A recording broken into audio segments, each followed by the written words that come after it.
요즘 뉴스 보셨죠? 이제 5% 예치금만 있으면 첫 집을 살 수 있다. 정부의 First Home Guarantee 제도 이야기입니다. 하지만 현실은 조금 다릅니다. 특히 우리 한인 이민자분들에겐 이 제도가 그렇게 간단하지 않아요. 은행 대출을 실제로 받을 수 있는 조건, 그리고 매달 상환해야 하는 현실적인 부담까지 고려하면 집은 살 수 있는데 못 사는 상황이 생깁니다. 오늘은 이 제도가 한인 이민자에게 실질적으로 어떤 의미인지 냉정하게 이야기해볼게요. 이 제도 덕분에 예치금 부담은 확실히 줄었습니다. 보통 20%를 내야 하던 걸 이제 5%만 있어도 정부가 대신 보증해줍니다. 예를 들어 100만 불짜리 집이라면 20만 불 대신 5만 불만 있어도 가능하죠. 게다가 LMI, 모기지 보험덕도 면제라 수천에서 수만 불 절약할 수 있습니다. 그래서 처음 들으면 이젠 나도 집 살 수 있겠다는 생각이 들어요. 하지만 현실은 그 다음이 문제입니다.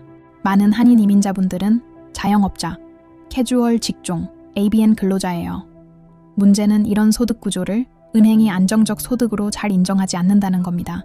서류상 소득이 적게 잡히거나 세금 신고가 단순하게 되어 있으면 은행이 DTI, 소득 대비 부채 비율, 기준에 맞지 않아 대출 자체가 거절되는 경우가 많아요. 결국 제도가 있다 해도 은행에서 돈을 빌릴 수 있어야 쓸 수 있는 거잖아요. 하지만 이민자들 다수는 이 문턱을 넘지 못합니다. 그래서 정부는 열어줬지만 은행은 닫은 셈이 되는 거예요. 이 그래프는 2005년부터 2025년까지 호주 커먼웰스 은행에서 100만 불을 빌렸을 때 내야 하는 이자 비용의 변화를 나타낸 그래프입니다. 이 곡선 하나에 지난 20년 동안 호주 경제의 모든 굴곡이 담겨 있다고 해도 과언이 아닙니다. 호주는 금리 사이클이 평균 18개월에서 24개월 정도 지속됩니다. 한번 내리기 시작하면 보통 1년 반에서 2년 사이에 평균 2.8% 정도 금리를 인하하죠. 그 시기는 대부분 경제가 위기를 맞았을 때입니다. 예를 들어 2008년 금융위기, 2020년 팬데믹, 그래프에서 이자 부담이 급락한 시점이 바로 그때입니다. 하지만 팬데믹 이후를 보면 이야기가 달라집니다. 2022년 이후 인플레이션 억제를 위해 금리가 급격하게 오르면서 이자 부담이 다시 치솟았습니다.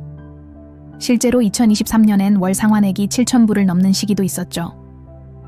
2025년 현재 일부 금리 인하 기대감은 있지만 과거와 달리 금리 인하 폭과 속도는 훨씬 신중할 겁니다. 왜냐면 이번엔 물가 안정이 최우선 과제이기 때문이죠.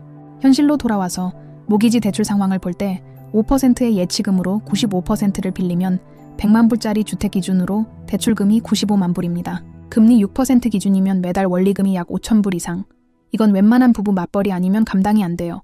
게다가 생활비, 자녀 교육비, 자동차 활부금, 세금까지 합치면 집을 사고 나면 숨 쉴 틈이 없다는 말이 나옵니다.